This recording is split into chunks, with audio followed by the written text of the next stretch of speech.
Everyone, welcome back to my YouTube channel और मैं हूं निशा।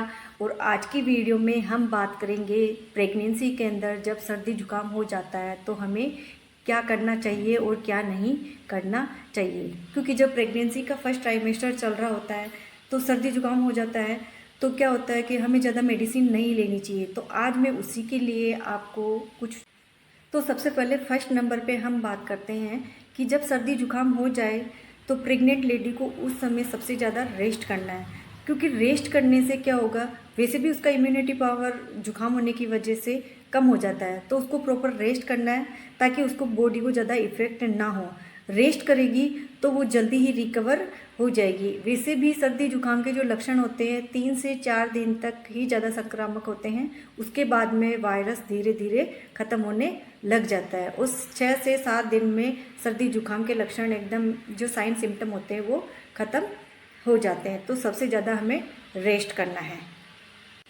सेकेंड नंबर पे हम बात करते हैं कि जब सर्दी जुकाम हो जाता है तो हमारी नाक जो होती है वो क्या होता है कि बंद हो जाती है। तो उसके लिए हमें कोई मेडिसिन तो यूज़ में नहीं लेनी है क्योंकि वो प्रेगनेंसी के अंदर हार्मफुल हो सकती है। तो इसलिए हमें क्या करना है कि हमें वाटर स्टीम लेना है। तो उसके लिए क्या है, एक तो मशीन आती है जिससे भी हम स्टीम ले सकते हैं, लेकिन अगर मशीन हमारे पास अवेलेबल नहीं है तो हमें क्या करना है, एक पतीली लेनी है और उसके अंदर पानी को बॉईल करना है, उससे आपको स्टीम लेना है। आराम से अपनी सहूलियत के हिसाब से बेड पर या जहाँ पे भी आपको कंफर्टेबल लगे वहाँ आपको बैठ जाना है और थोड़ी थोड़ी देर से आपको स्टीम लेना है। और आप ये प्रक्रिया दिन में कई बार कर सकते हो। आपके नाक में बहुत रिलीफ मिलेगा। आपका हेडेक जो है, सिर दर्द जो हो रहा है, उसमें भी आपको रिलीफ मिलेगा। थर्ड नंबर पे हम बात करते हैं कि जब हमें सर्दी जुकाम हो जाता है तो हमारे नाक में हमें बहुत ही खिंचाव फील होता है, वो बहुत ही ड्राई हो जाती है। नाक की जो झिल्ली होती है, खिंचाव होने की वजह से, ड्राई होने की वजह से हमारे जो नाक होता है हमें बहुत ही पेनफुल फील होता है। तो उसके लिए हमें क्या करना है कि हमें थोड़ा सा गाय का घी लेना है और गाय के घी के अंदर जितना हमने गाय का घी लिया है उसका 10वां हिस्सा हमें कपूर लेना है और उसको हल्का सा गर्म करना है और उस कपूर को मिक्स कर देना है और उसको वापस ठंडा करके एक एक बूंद नाक के अंदर इस प्रकार से हेड को करके नाक के अंदर डाल लेनी है, जिससे हमारा जो नाक जो है वो एकदम स्मूथ हो जाएगा, मॉइस्चर हो जाएगा, जिससे हमें अच्छा फील होगा। हमारा हेडेक भी कम दर्द का जो हमारा हेडेक हो रहा है वो भी ठीक होगा, हमारे सिर दर्द में भी हमें रिलीफ करते हैं। फोर्थ नंबर पे वाटर। हमें पानी जो है वो बहुत ज़्यादा पीना है, बार बार पीना है। अगर हम एक साथ ज़्यादा पानी नहीं पी सकते हैं तो आपको थोड़ी थोड़ी देर में थोड़ा थोड़ा पानी पीते रहना है।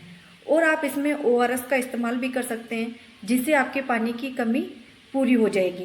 पानी जो क्या है, हमारी अर्ली प्रेगनेंसी चल रही है तो इस टाइम पे हमें बहुत ज़्यादा पानी की नीड होती है, तो हमें पानी बहुत ज़्यादा पीना है।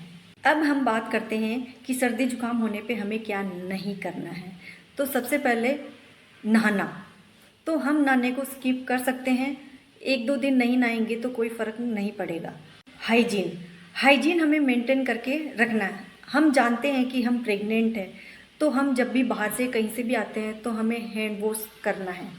दूसरी बात है कि हमें पता है कि हम प्रेग्नेंट है तो जैसे कोई भी दूसरा व्यक्ति जो इन्फेक्टेड है या उसको सर्दी जुकाम हो रहा है तो हमें उससे दूर रहना है। क्योंकि सर्दी जुकाम जो होता है, खांसने से, छींकने से या नाक साफ करने से जो बूंदें निकलती है, ड्रॉपलेट इन्फेक्शन कहते हैं इसे, तो जो वो बूंदें निकलती है उससे ही हमें सर्दी जुकाम या ये वायरस फैलता है। तो हमें ऐसे जिनको सर्दी जुकाम हो रखा है उनसे हमें दूरी बना के रखनी है ताकि हम सर्दी जुकाम से बच सके। कहते हैं चाय, तो चाय हमें नहीं पीनी है।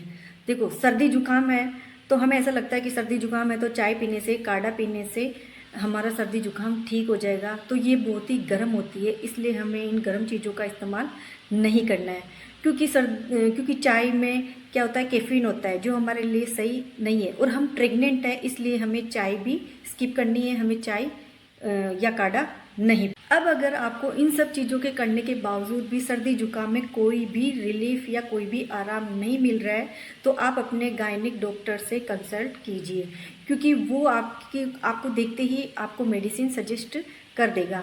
तो आपको वो जो मेडिसिन देते हैं उसको फॉलो करना है। बिना डॉक्टर की परमिशन के आपको कोई भी मेडिसिन प्रेगनेंसी के अंदर नहीं लेनी है। अगर प्रेगनेंसी नहीं है तो हम लेने के लिए सोच सकते हैं, लेकिन अगर प्रेगनेंसी है तो हमें कोई भी मेडिसिन नहीं लेनी है। तो आई होप आपको मेरी जो आज की वीडियो आपके लिए हेल्पफुल हो, और अगर आपको मेरी वीडियो अच्छी लगी है तो मेरे वीडियो को लाइक कीजिए, शेयर